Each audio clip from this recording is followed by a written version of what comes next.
There's a story that I don't think people fully understand about how broken access to mental health care is for veterans. And not in theory, not in statistics. I mean what actually happens when a veteran finally reaches the point where they say, I need help. Because when people hear about VA wait times, they think that it's an inconvenience. What they don't realize is that process, man, like what it actually looks like when you're living in it. And I know what it looks like because I went through it myself. The moment that you ask for help is a big one. When someone reaches out for mental health care, they're not doing it casually. Nobody wakes up one morning and thinks, you know what would be fun today? Therapy. By the time someone asks for help, things are already bad, really bad.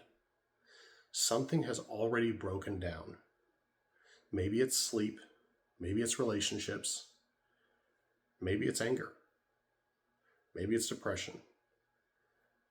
Whatever it is, when someone finally reaches out, when they reach that point where they say, God, I need help, that moment matters because that moment is fragile. And we all know that. If help isn't there when they reach out, oftentimes they won't ask again. So last year I did what most veterans are told to do. I was struggling and I went to the VA. And the answer I got was something that veterans hear all the time. We can get you in 6 months or so, maybe. Not a few days, not a couple weeks, months. And the 6 months was again like maybe. It was probably going to be longer. And when you're already struggling, hearing that feels like someone is saying, well, we have gone ahead and scheduled your crisis. Come on back. It doesn't work that way. And yeah, then there's community care, which technically is supposed to be a solution for that. The law is actually very clear on how VA community care is supposed to work. It's supposed to be a great program. If they can't get you in for an appointment within 20 days, then they have to refer you to a private provider in the community. And in theory, that solves this. But again, just in theory. Like everything in the government, they screw it up in practice. So when I told them, hey, you can't get me in that amount of time, you have to get me into community care. You are required to do so. And they said no. I mean, not directly, but effectively. Instead of following the law and referring me out, they tried to find ways to delay the process. They did go ahead and schedule me for an appointment, but the appointment wasn't for treatment. It was just a screening appointment. I got there and that lady goes, oh yeah, I just do one time of appointment, one session, that's it. I'm just here to see if you need help. And then I'll let them know that you do need help. So yeah, that's what they did. They got me in within the 20 days. Then they got me to another appointment. And that therapist said, well, I can't actually see you for ongoing care. At best, she could see me 3 times, maybe 4. She's like, maybe I can do 4. But that's because her role wasn't to provide treatment. It was triage. Like, that's what they do. And they kept doing that, kicking it down the road and sending me back to the system that would keep doing that over and over. And this happened 3 times. They kept sending me to different people. And they kept saying, I can't really help you there. I didn't get referred to community care until I had to reach out to my congressman and have them advocate. That's when I realized that the system isn't broken. It's designed this way. Every step is just pushing things forward, kicking it along. One appointment, then another referral, then another list. It was Band-Aid after Band-Aid. And eventually you realize something that's really frustrating. They technically got you seen. but they didn't get you care. Eventually, I did get the referral to community care that I asked for, the one they were required to give me months earlier. And that's when I ran into the next problem, the list.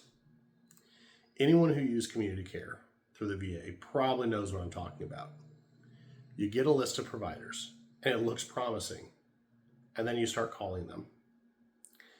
And what you discover is something that no one tells you ahead of time. A lot of them don't actually take community care anymore. Maybe they used to. Maybe they stopped because the reimbursement was too low. Maybe they stopped because the billing process is just a nightmare. Or a lot of them, honestly, they only take it when their schedule is empty. Because of all those problems, they're like, well, if my caseload gets low, then I'll start taking it again.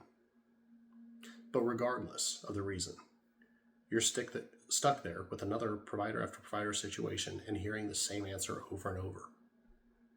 Sorry, can't help you. Imagine needing mental health care, like actually needing it, then spending hours and hours calling therapists, only to hear no,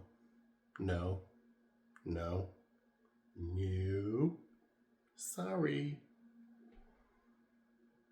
You start to feel like you're begging for help that you're supposed to already have access to. You start to question if you even need it or deserve it. And that's the moment where a lot of veterans just give up. And it's not because they don't want help, but because the system makes it feel impossible. So why keep fighting when there's no point? And I realized something that most people outside the system don't see. The problem isn't just wait times. The problem is access pathways. The process itself is so complicated and broken that even when the benefits exist on paper, veterans still can't get the care that they need. And the realization is that that we needed something bigger. But before we get there, you have to understand just how common this problem actually is. Because my experience is not unusual. That's the norm.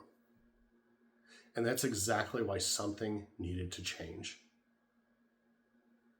And unfortunately, the VA was just not going to be the ones to do it.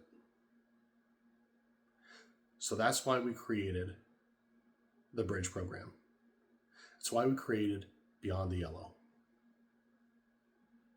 We created this program so that no one else would end up in a situation like I was in, or at least fewer. And that's what we're asking you to be a part of. If that's something that matters to you, go check out valorwell.org. Take a look at Beyond the Blue. See what we're doing. See the people that are advocating for our nation's heroes. And who knows? Maybe you can be one of those. That's all I got for today. Now, go out, take care of yourselves, and take care of each other.